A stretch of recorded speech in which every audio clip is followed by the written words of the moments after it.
Live from Houston, Texas. Oh, I'm in the Woodlands. My guest is in Houston, Texas. Welcome, everyone, to today's episode of What Makes You Tick. Look, I'm really excited today that you're here. Before we dive in, just a few quick housekeeping notes. Great experience to create a great experience from everyone. Today, I have an amazing guest and honored to share a conversation with this guy. So before we begin, let's give you a couple of hints and something to look into. This is an interactive live session. We encourage you to participate.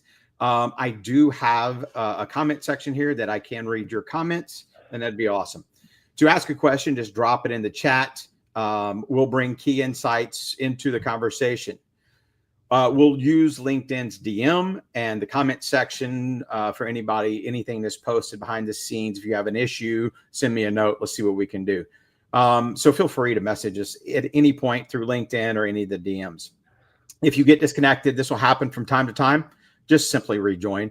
And if you miss this, you're not listening live. Thank you. Anything that you can do. I know it's commute time. A lot of people are getting off work. The idea is to have this as you're commuting home or after you get home or just before you leave work to where we can make a positive impact. So even if you're not listening or you have no comments, quiet listeners are always important. So thanks again for being here. Now, let's get started. My guest today is a gentleman I met a few years back at our event called Cup of Joey. If you haven't been or you're here in Houston, you need to go. It's an amazing event. Today, he'll share his amazing journey on the way he became a founder, an AI go-to-market leader, an angel investor, a mentor, and a passionate ecosystem builder, and so many other things that I haven't even mentioned yet. He's an immigrant to this great country and has taken on just amazing things to get where he is now. He's had a restaurant job, many restaurant jobs, which I can relate to, door-to-door roof sales. He's been, as he's worked his way through the tech community, he's been a tech community force. His purpose is to build something meaningful. He's made a real impact on founders' journey and helped other Houston startup ecosystems get on the map.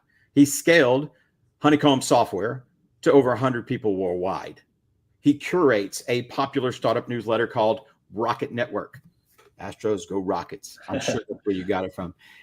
He's a go-to source for the insight of key events here on the Houston tech scene. Please welcome a guy dedicated to fueling early stage startup, a host of the pitch competition, a leader of many events like Founders Live, SaaS Stock, Jingle, Mingle, and just a guy that you want in your corner. Oleg Lysiak. Did I say it right? Almost Lysiak, but I can't complain after such a great introduction, Bryan. So thank you so much for the kind words. Yeah. You're welcome. Look, hey, I brought you here. First thing I want you to share is your story with people. Yeah, absolutely. 14 years ago, I stepped off the plane in Houston. At first I breathing that hot air. I was like, I don't know how long I'm going to last here, but hey, I guess I liked it. I had probably enough English to order a burger at the time, $1,000 to my name, and just, big dreams. So those $1,000 had to last me for everything, for a couple of months, like rent, food, survival, everything. So like you said, my first jobs were in the restaurants. Mm-hmm. I went from busser and, food runner to bartender and manager. Doubled in the different side hustle, always was a little bit entrepreneurial. So tried door-to-door sales, selling the roofing after hailstorms, and sold electricity. While working in the restaurant, always was trying to do something else. Tried to double in the stock market with money I couldn't afford to lose. So it was, fun journey for me as an immigrant for sure. And I knew that mixing drinks wasn't a great long-term strategy. So always was looking for something else. And but that journey and working in the restaurants has actually taught me a valuable lesson about how America actually works, like mm-hmm. the dreams that people carry in their back pockets. Without, never went to school here or didn't grow up here. So I think I want my daughters to definitely work at the restaurant, because I feel like you can learn people's lessons that are not taught even at school or anywhere else, right? So so between shifts, I tried all kind of stuff, and then driving home from another bartending shift one time, I was listening to this podcast about how to start a side hustle, how ordinary people, were becoming entrepreneurs essentially. And so I said, why not me, right? So I started working on an app. I went to the dev shop, and I think the rest of the story. And they offered me a job. I said yes. And fast forward through the blur, I got obsessed with the whole tech and startup ecosystem. Start hosting events, mentoring other founders, moderating. Something I realized is a founder's journey could be pretty lonely, and they need resources. And that's why I started the newsletter that kind of provide founders with resources and events to kind of give them that unfair advantage that maybe I didn't have or some other founders didn't have. And also, like you said in the intro, trying to create better opportunities for Houston, hopefully put Houston on the map as destination for startups in the process. And still working at Honeycomb Software. Quick plug for them. Our new motto is AI-powered solutions delivered at the blazing speed. So, if you like to talk about AI, happy to do that as well. I guess we can probably stop here, but I can just keep going. One of the things I want to ask, I'm sitting here listening to you. First of all, look, I grew up in a restaurant business. When my first real job was delivering pizzas for Domino's back in the day. Now our age is much different, but right. And then my first real job was working at Ralph Cacoo's, which was a Louisiana restaurant. It was a famous restaurant I grew up going to. It built a new one. I went in to just be a waiter. I was 17. You know what? They put me behind the bar, so I became a bartender at 17 and was able to shuck. The soft skills, the conversation with people that you have is amazing. And I'm with you. The fact that you're going to put your daughter in a job, all of my kids have been through. As a matter of fact, one of my daughter right now is the only one working in the restaurant, but I had another one just move back, and that's what he's looking at, is going in the restaurant business. You can go to school, you can do so much in there. But what I want to know is, when you moved here, did you think, or before you moved here, did you think you would ever end up in the tech industry? No, not at all. It was, I guess, my desire to build my own, startup idea led me into figuring out, okay, well, how do you build an app? Like, what does it take? Took some Udemy courses on that. Took some business analysis, tried to understand, the whole software development life cycles. So didn't have idea at all. And on the restaurants, my my daughter is, I have a 4-year-old and I have a newborn. I have a 7-week. Wow. So it's still a while until they're gonna work. Maybe it's gonna be mostly robots by the time that they're ready to work in the restaurants. But I'm sure there's gonna be that one spot that's still gonna have a traditional, hopefully, service. But I didn't expect to be in the tech industry. It was just a desire to be mostly entrepreneur that led me into that path. And one of the things that this show's about is actually there's 3 big premises. Of course, we've got trust, clarity, and traction, but the 4th one is also purpose. So what's funny and what I love about your story is that it connects. You found your purpose. And it connected to your purpose, which is one of those things where I need to have a whole show on ideas of how we can take our youth and connect them to their purpose. But you had to trust yourself you moved from Ukraine, right? Yep. And randomly moved here. Yes. Yeah, it was. I decided that my economics degree that I was about to graduate with was not good enough, that I had better opportunities here bartending than being an economist in Ukraine, right? So that's good. Yeah. I think fast forward to today, I guess the decision was right, especially everything that's going on. But I still, hope to at least come back and visit and stuff like that. But trust is very important. Trusting yourself with those decisions, especially I was, also young. yeah, you have to have some courage to do some of those things. So No, that's awesome. And what's funny is, one of the first things that I always do, or early on in the show, is have a conversation about a book.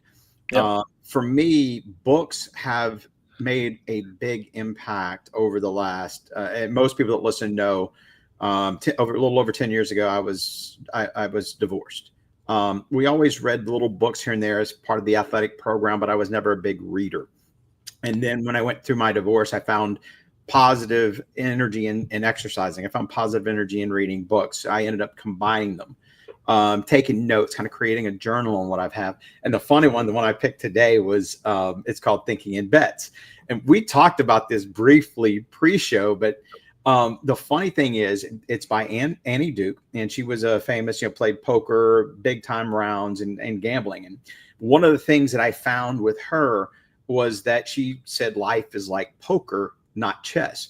So our outcomes are shaped by two factors, luck being the first factor and the actual decision.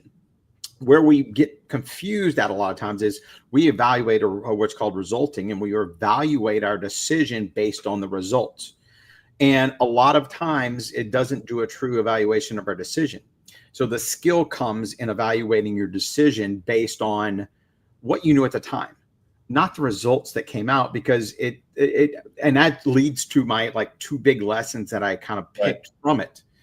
Was one is that you need to get better at assessing your decision. So when you pull out the emotion and you pull out the overthinking, it doesn't cloud it opens up the ability, you eliminate first of all judging yourself, but it opens up the door for you to kind of get to the second piece, which is it's not about being right. And whether you're right or whether you're wrong, it's the question of what are you supposed to, if you're a man of faith, like I am, God, what are you teaching me here? If you're not, you still ask the question, what am I supposed to learn? And for you, we were talking behind, I was like, that's a perfect book. It wasn't necessarily my intention, but it's the perfect book. How about you? Give me a book that made a big impact on you. No, yeah, absolutely. And before I do that, just I think this book is great that you're talking about. I'd love to check it out.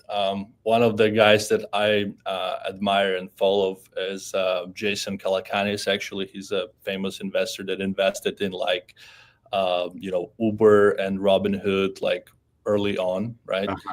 And he's a big poker player, and he talks about taking bets, and he compares poker also to startup investing as well, right? So you need to know when when to place the bet, when to hold it, right? When timing is very important, right? Amount of bets you take and taking the calculated risks, right? And so it actually the book that I want to talk about is also going to touch a little bit on this. So it's kind of serendipitous that you picked this book, and we didn't even talk about this. So that's the point. Yes, no, that's exactly it. Yeah. So the book that I want to talk about, it's called Startup of You by Reid Hoffman. Say that again so that our viewers can write that down. Yeah, it's called The Startup of You by Reid Hoffman. And I think Ben Casnocha, I would not pronounce that name correctly. But the book is super relevant right now with all the AI things coming out, because it teaches us how to stay adaptive, right? So we essentially, the premise of the book is you're always evolving, right? You always second version of yourself, right? You're working on that beta, right? It compares personal career to being a startup, right? So treating yourself, your personal life, as a startup. So maybe it'll be relevant for somebody who's interested in the entrepreneurial world. But for you, Bryan, I could kind of explain it in this way. So imagine it's you 50,000 years ago. You're sitting in a cave. Maybe you have like a rock, maybe a stick.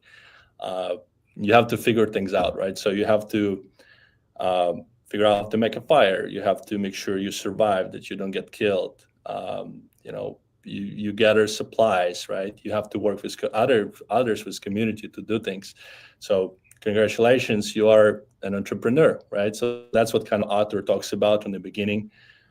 He talks about that we all of us we were born entrepreneurs.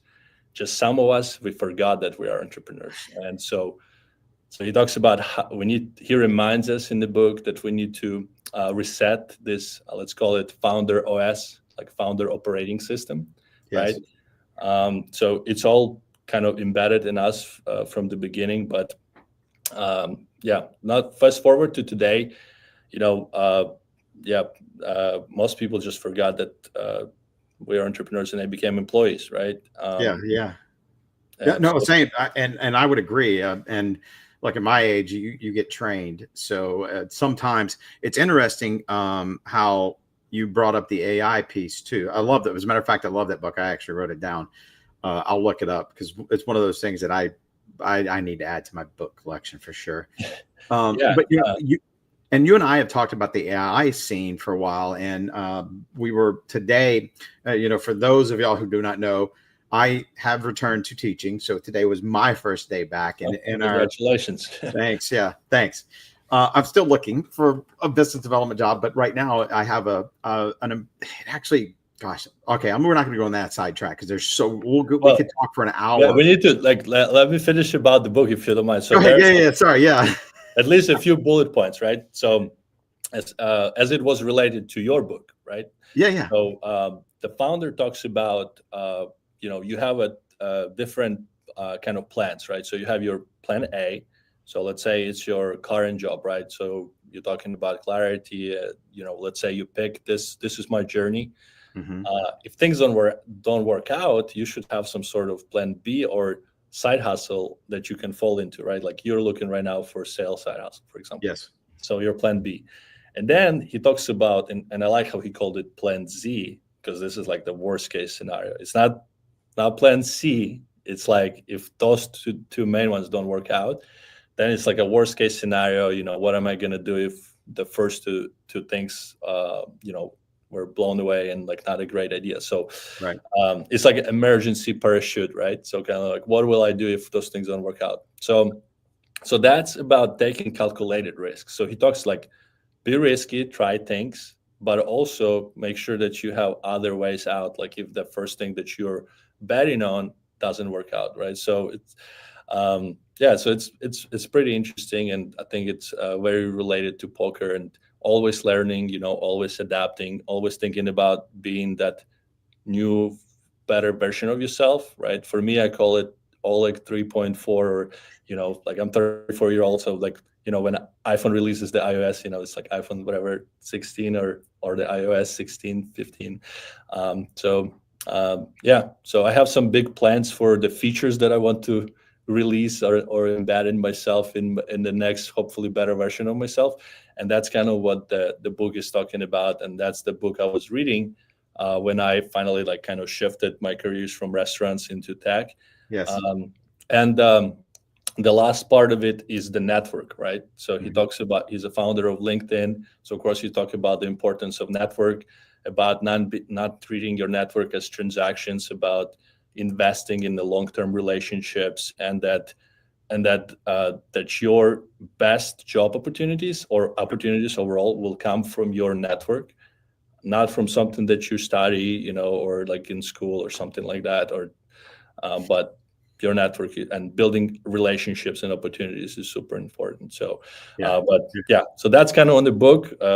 Essentially, book encourages readers to reclaim that inherent entrepreneurial spirit that we all have. So definitely recommend everybody to, check it out. And happy to talk about it as well.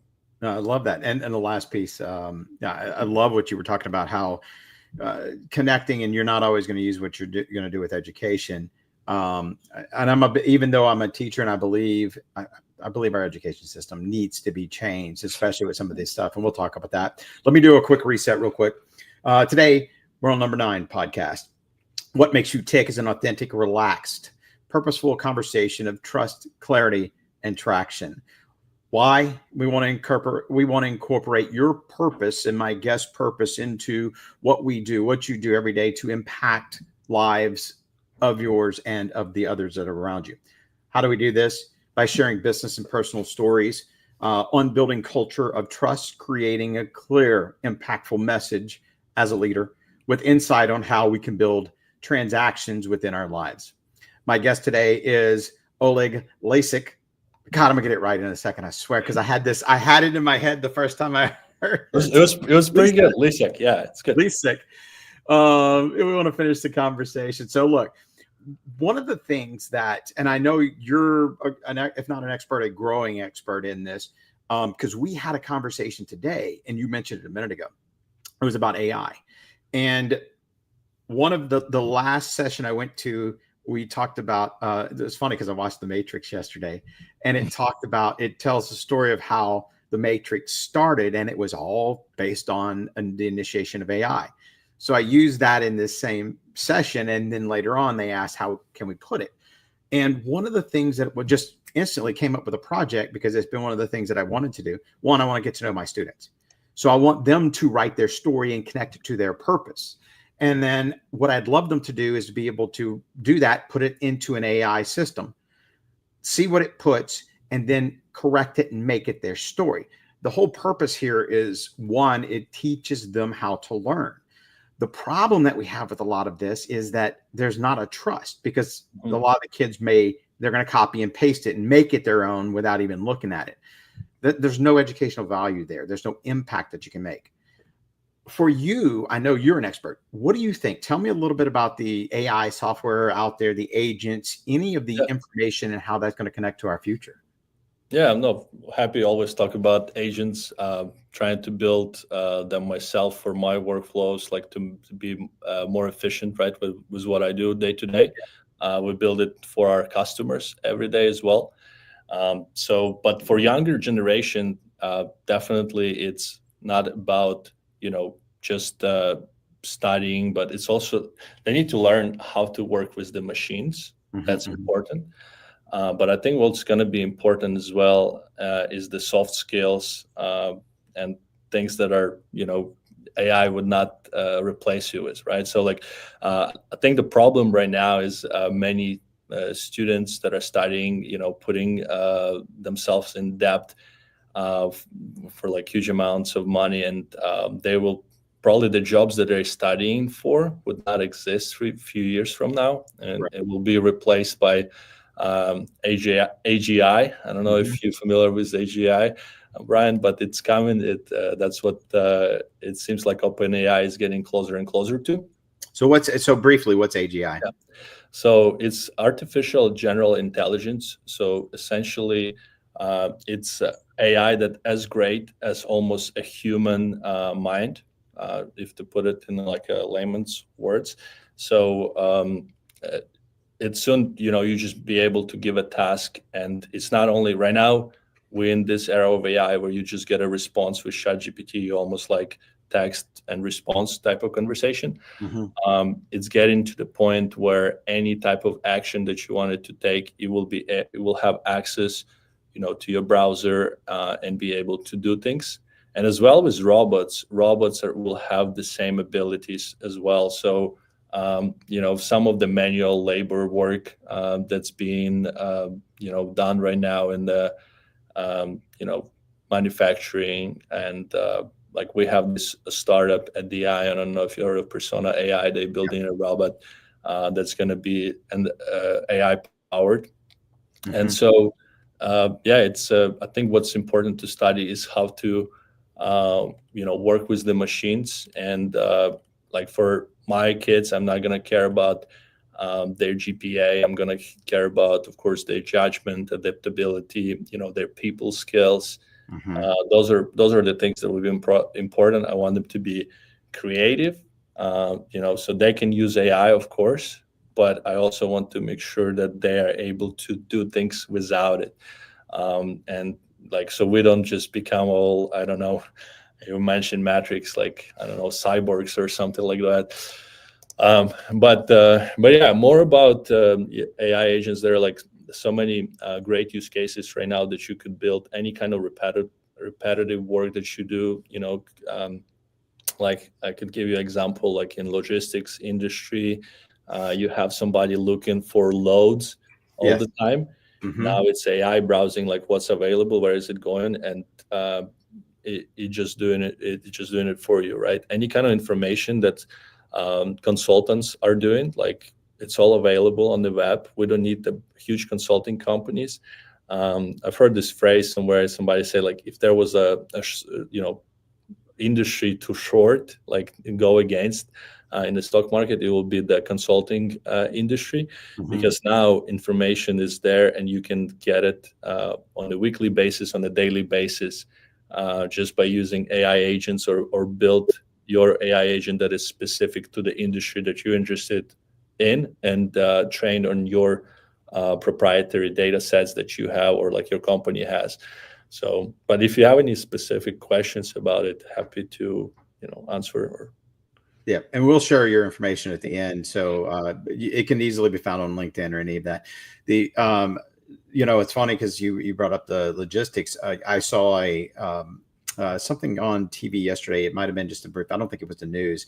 They were talking about um, the AI automatic driving trucks that they have now, and I yeah, found that was like, wow, holy cow! I mean, look, okay, this just shows about trust. Honestly, I don't know how much. It's a great technology, but how much would I trust a no driving truck going down the road? And it's not about me because I've had enough drive, but it's about those other people that would freak out. Oh my gosh, there's somebody there, you know? yeah, I know. I don't know if have you tried one of those Waymo cars? The No. drive.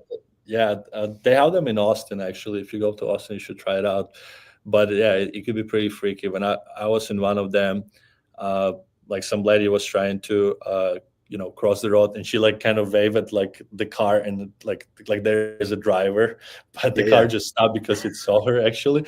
But I was like, is it gonna hit her, or like what's about to happen right now? So Oh, that's crazy. but No, I've heard about it, but no, I haven't experienced. So it was an interesting experience.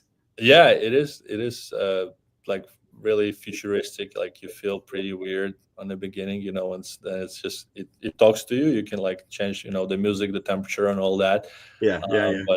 but yeah, it's a little bit freaky at first, and then you get used to it. So That's crazy. Yeah. Okay. So that brings me to my next thought. So as we're talking, there's always a lot of negative in our life, and one of the things I'm sure you moving here, you had to have a lot of negative go on. Is there anything? For me, it was my divorce because I've always wanted to be a family man. I could find a bunch, but it was one of the lessons that changed me for the better. What about you? Was there anything that kind of negative that challenged you and helped you to change? It made it, even though it was negative, it made a positive impact in your life.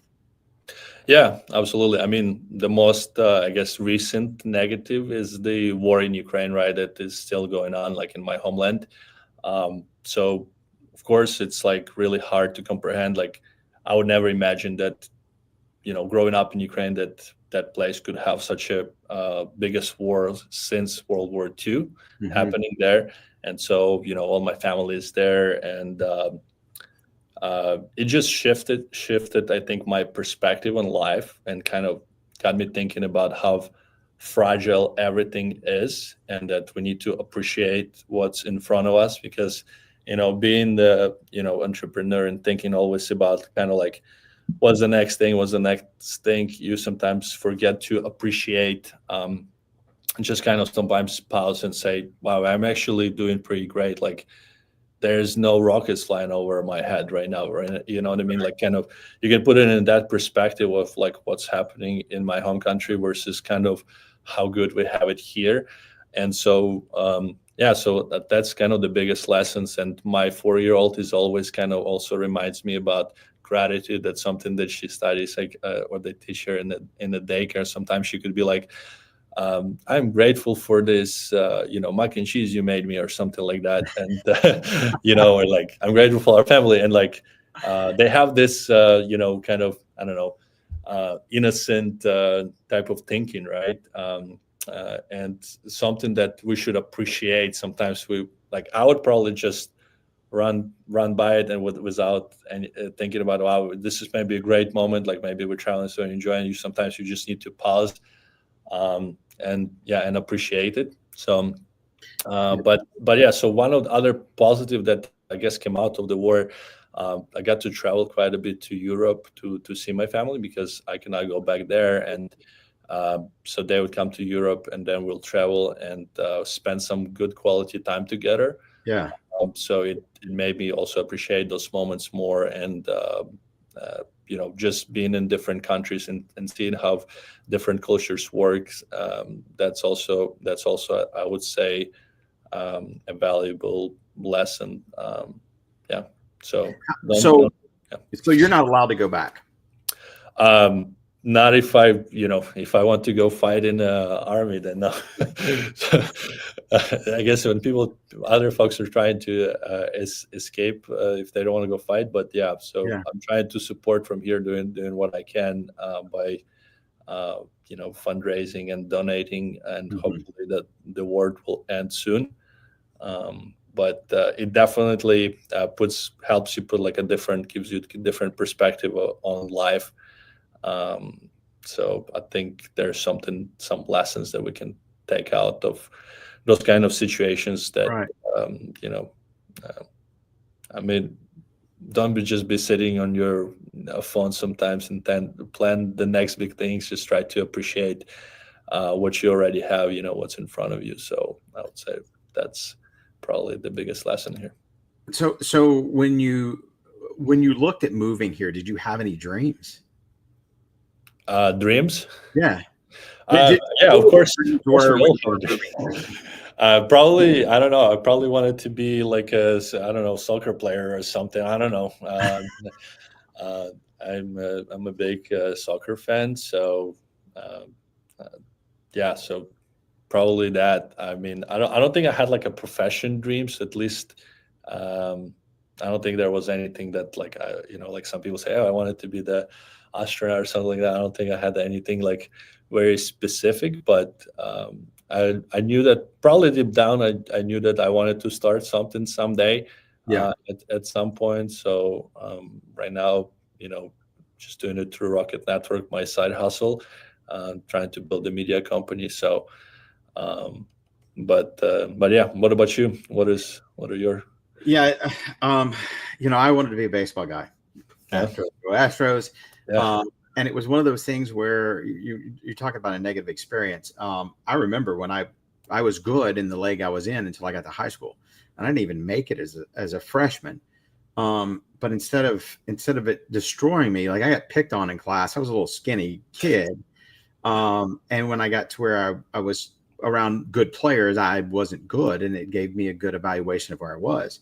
All it Mm, did was make me work, and I wanted baseball, so I was a manager. Ended up getting on the team the next year and making it throughout school. But my senior year, because of the effort that I put in, I ended up playing and making all district. Went to college and it was a completely different story. It's the same thing. I didn't make. I tried out in D1 baseball and didn't make it because I was a little skinny catcher. yeah So I went to JUCO, played, and I chased that dream. And what it did was it led me. Sure, there are things that I now look back, I probably could have made a different decision on, hmm but I wouldn't be the person I am if I don't chase that dream. So regardless of me not getting to play the majors or even getting yeah play pro ball, everything else, crap. I had somebody talk me into becoming a college cheerleader. The guy that tosses the girls up oh and yeah and I was like, no, no, I ain't gonna do that. And sure enough, I did 2 years, and it was one of those things that changed me. You just never know what your path has until you put yourself out there. yeah, no, absolutely. So like I was playing soccer in high school, and before that, like just probably nothing like so professional or anything like that. One time I played for like a Yeah, Christian team actually, and they just needed players. I had not anything to do actually with that specific I guess religion, but they needed players and I wanted to play. right. um, but yeah, when I went to university, I didn't pass the tryouts, and then that was kind of a bummer. So I went to comedy club actually instead. So I was part That of like year no, was it in the U.S.? no, it was in Ukraine. So I was in like we have this competition essentially Mhm. between like it's almost kind of like a theater mix of comedy club and theater, right? So you like come up with funny different stories and play those on the stage. So I was doing that for a few years and was like a announcer for different like events and things like that. So I think maybe it also worked out for me. So. No, that's awesome. Like we're a little bit behind because I'll sit here and talk all day and Sure. listen because a great story. Let's do a quick reset. Thank Yep. you for listening to this 9th podcast. What makes you tick? Oleg and I are having an authentic, purposeful conversation of trust, clarity, and traction, and how it impacts our lives. If you have any questions, please DM us. I know I haven't seen anything come across, but we would love to engage with you. If you have any questions for me or you have any questions for Oleg, perfect. Also, even if you're not live and you're listening to this recorded, shoot me a message. I will either forward it to him or you can find him and tag him on LinkedIn and we'll have a conversation. Oleg, so far, and the one thing I do want to go through is that we were talking about dreams, and you've had some. We've had that discussion. For me, I'm around kids all the time, and it's really talking about your purpose. And for me, it's always giving them your purpose, understanding what drives you, and then chase that. Right. What advice would you give to somebody? Do you have any advice that you would give to somebody about chasing their dreams? Yeah, absolutely.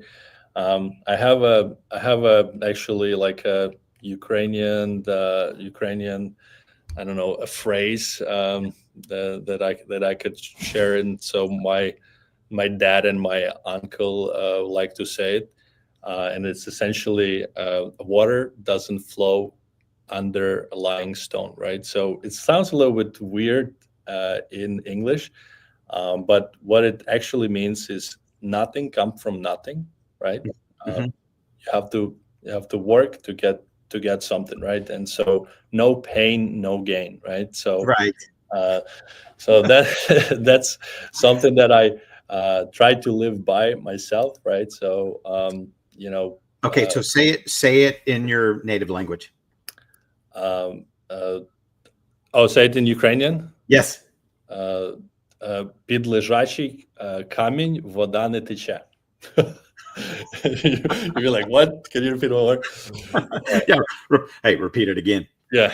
I didn't get it. It's water doesn't flow under lying rock. I love that. So yeah. That's some Ukrainian wisdom. So same as advice from that book, right? It's about being adaptive and constantly learning, trying to build that better version of yourself. Right now it's learning, of course, about AI and trying to retrain for the future workforce, because the skills that going to be needed a few years from now are going to be totally different than what's required right now in the job market. Right. So the only constant is change. Yes. So I would say the advice is to be prepared to constantly studying and upskilling yourself, build your network, making sure that you follow through with things if you say something, right? So that's how you build the trust. Like if we talk about trust, right? Say that last piece again, please. What did you just say that again? I say follow through. If you promise something, follow through with it. That's how you build the trust, right? If you tell somebody you're gonna do something, make sure you do it. And I think that creates the trust that people want. And so no, I love, that's one of the things that I keep, like I harp on people, and it feels like, okay, I'm gonna go off the rails here for a second, because you brought up something that made me think. For me, we've had a lot of discussions of trust over the last couple of weeks, and now I started school and had the same discussion the last couple of days with some of the teachers. And I feel like in our society right now, there's not a lot of people that will trust. It's like, you have to earn my trust first. Yeah. Hold on a second. And I would love your opinion on this. My thought is, look, from my perspective, and through everything that I've gone through, that's kind of bitter.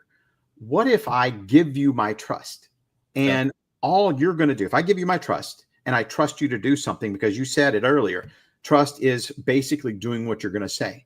So you say you're going to do this and you don't do it.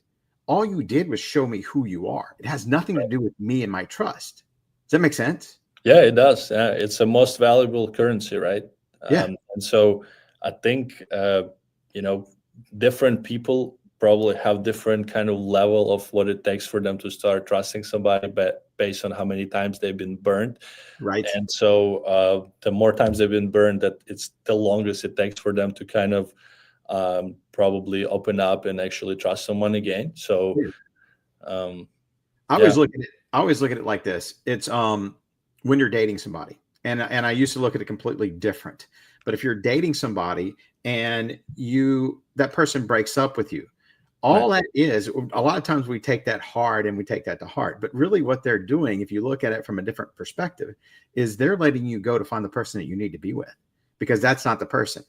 And if you gave them trust and they didn't follow through, then you didn't want to be with that person in the first place, because there's no trust that is between you. So being able to find that it's not personal, there's no emotional attachment. Trust is freely given. It's what people do with it shows you who they really are.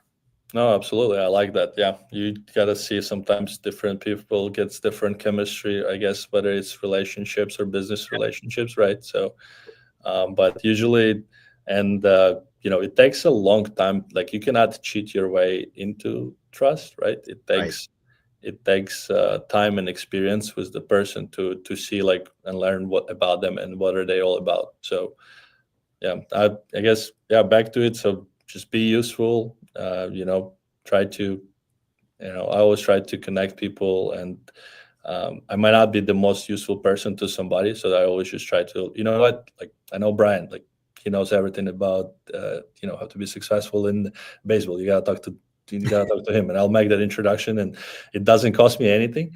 And I know that they will probably, if they're trying to be in college baseball, they will get more value from having a longer conversation with you, right, at the Cup of Joy or online, right? So, What's funny is I didn't get a chance to, from my standpoint, even though I didn't get a chance to play ball, I did get a chance to coach a kid from 7th grade on. I watched him grow up and coached him and was a part of his life and was really cheering for him. And he ended up playing for the Patriots. NFL. Another kid, same thing. I remember him. He was the Golden Lion running back, and now he's playing first base and has been in the majors for a long time. He's playing first base for the Yankees. If I go play ball, I don't get to have those experiences, So you just never know. Even if your dream doesn't get realized, there's other side dreams that pop up that you're supposed to have. Yeah, no, absolutely. And, if we bring it back to your clarity, trust, and traction, they're all like interconnected, right? And so you can try to get traction, right? It's like sometimes you're just spinning your wheels, and the phrase is actually often used in the startup world, right? It's like, am I getting anywhere? Like, if I'm not getting anywhere, maybe I need to look into my goals first, like, what am I actually doing, and then adjust those, and then seeing if I'm getting anywhere now. Am I getting the traction, right? So the same probably was for you. It's like you were not getting it there, but then it brought you still somewhere that ended up being a good thing, right? So and it ties into your dreams. Look, I know we're going to be short here on time, so I want to move on to the next piece, because I want to give you a little time. So you've got a Biketoberfest coming up October 2nd. I want you to tell us a little bit about that, but you've got your involvements in startups. I want you to go a little bit into, just briefly kind of go into, what is Biketoberfest? What are some of the other events that you've got going on that you'd love for our audience to know about? Yeah, absolutely. And thank you for letting me kind of spotlight it. So Biketoberfest is going to be, I believe, 4th annual now event. So essentially it's a bike ride. It's only like 6-7 miles. Last year we had over 77 people riding bikes and another 100 plus on the plaza just enjoying themselves with the beers. But we do it with purpose. So essentially the money that we raise from both sponsors and those that ride and that show up, we donate to 3 different nonprofits. One of them is Bike Houston, that helps upgrade the lanes in Houston, make bikes safe, safely, like a safety lanes. Right. HTX for Ukraine, they support efforts in Ukraine, like with medical aid. And the last one is Red M. I know some of the folks come to Cup of Joy, so they fight human trafficking. So those are the 3 nonprofits we're supporting this year. So you get to ride bike, be hopefully a little bit more in shape, enjoy the beer after, reward yourself with the beer, and have a community, hang out on the plaza. And while doing all of that, you also create an impact because we donate into nonprofit. So, but I host many events for startups. So you can connect with me on LinkedIn, and I host founders and funders. We have one coming up. There's some CTO talks that we'll be hosting with Honeycomb. So connect with me on LinkedIn and just kind of follow what we post. And also check out Rocket Network. That's how you get your weekly updates with everything that's happening in Houston. I send the event once every Sunday with all featured events, all events that are going on related to tech, innovation, startups, developer meetups, things of that nature. So, yeah, and I'll post this online as a recap. So I'll make sure we'll post Oleg's LinkedIn profile on there, and any sign up for the Rocket stuff, we'll make sure that that's up there. Look, we're almost out of time, but the one thing, look, we'll take another 10 minutes if we want to. Sure. It's my show. We can do whatever we want. Let's go. But the one thing that I always want to do is, especially with my involvement with young people, is I want to make sure that we get good advice to them. I think right now, because of the changing of what we're doing, just from a school standpoint, we just had a law passed, and I'm not sure if you're aware of this, but the kids can't have their phone in school. It needs to be in their backpack. Across, from the time that the first period school bell rings to for us 2:35 until the time to go to the buses are. There's going to be consequences. I think a lot of schools are working on the consequences. I'm good with that. Yeah. I'm really good with that because, like you were talking about earlier, I think our kids need to work on those soft skills, that facial interaction. Right. And last year being back in teaching, I would walk down the hallway and kids were constantly on it. I can't tell you how many kids picked up their phone in the middle of class, had two I can think of right off the top of my head, answered it. And I said, "What are you doing?" He goes, "It's my mom." Okay. But those are things that we don't think of that, my generation and probably your generation as we were growing up, those are things that we didn't have to interact with. And you see a change within our youngsters. So the disconnect for me, I think, is a huge piece. Even though that AI is great and this technology is great, there has to be some kind of disconnect because there has to be soft skills. What about you? You get an opportunity here to tell, what advice would you give somebody? Honestly, I think probably just use a flip phone for your kids, right? Just, they can maybe text you if it's emergency or call you, or also just maybe there's opportunity for innovation here, right? And I guess there's this thing that's like when there's like some big hype that's happening, like let's say right now with AI, like what is anti-AI? Like people actually after COVID like wants to be in person, they want to be social again. So I think there's going to be a lot of opportunity to do things in person, whether it's both for kids or for adults. So I think, I'm also on board with you. I think they should not be using phones like they're using them right now. So the way that Meta and Facebook, Instagram, all these social media platforms, they program algorithm, like the more you look, the more they will suggest you more information that you like you to look. And so we're just all kind of, I have that issue. I'm trying to work myself on like, how do I spend less time on my phone, because we're all just glued to it. Instead we should be getting it all together in like a old fashioned way, and then just going to the Astros game for without our phones. Or unless you're gonna video, do a selfie and stuff like that. As a matter of fact, I think that's what I'm gonna do at the end of the show, and I'm gonna post it. So once we get off, we'll take a selfie and go. Okay. We're at the end of the show. Look, I want to invite the audience to connect with me and Oleg, please. Follow the podcast. Would love to have you on. Any information you can send us or any interaction would be awesome. There's also I also have a What Makes You Tick Pulse newsletter. Check it out. Please subscribe to that. Oleg, you've already mentioned I'll post your LinkedIn. Is there any other way that our audience can find you? LinkedIn is the perfect way. I mean, I'm on Instagram, but I'm not super active there. But Yeah, it's actually my Instagram is Olego. It's like Oleg Go. I don't know if it's like a self motivation or whatever, but you can find me on Instagram. OLEGGO Geo, or yeah, okay. yeah, Yeah. that's my Instagram. But yeah, thank you No, for the shout out. love it. No, we'll and I'll put some information on a follow-up post to help. Look, thank you for being my guest for sure.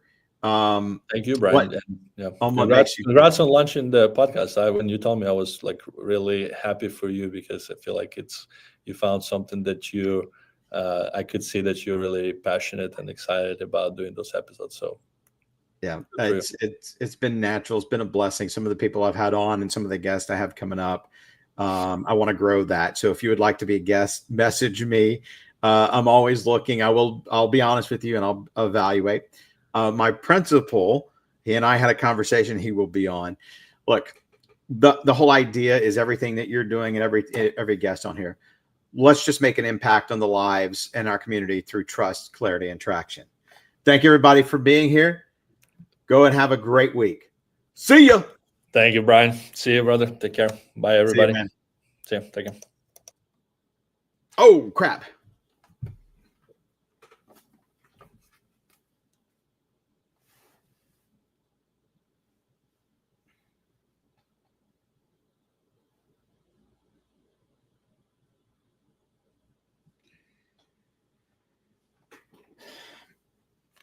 Oh, God damn it. Hey. No. Well, yeah. Okay. Hold on. Let me.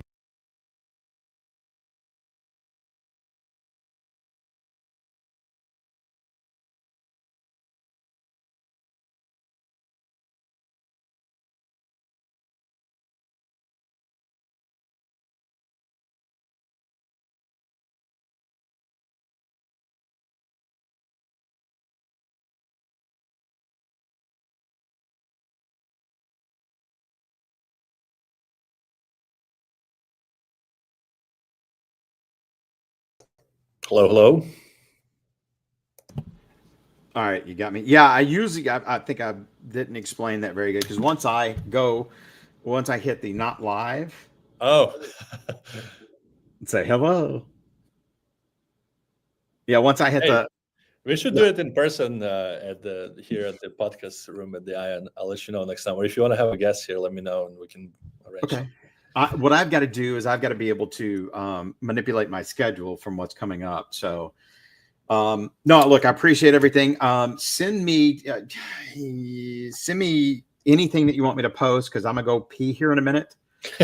I'm about to wet my pants. All of a sudden, the last 5 minutes, I went, oh, God, Are you stop? Wait, are you sure you stopped streaming right now or no? oh.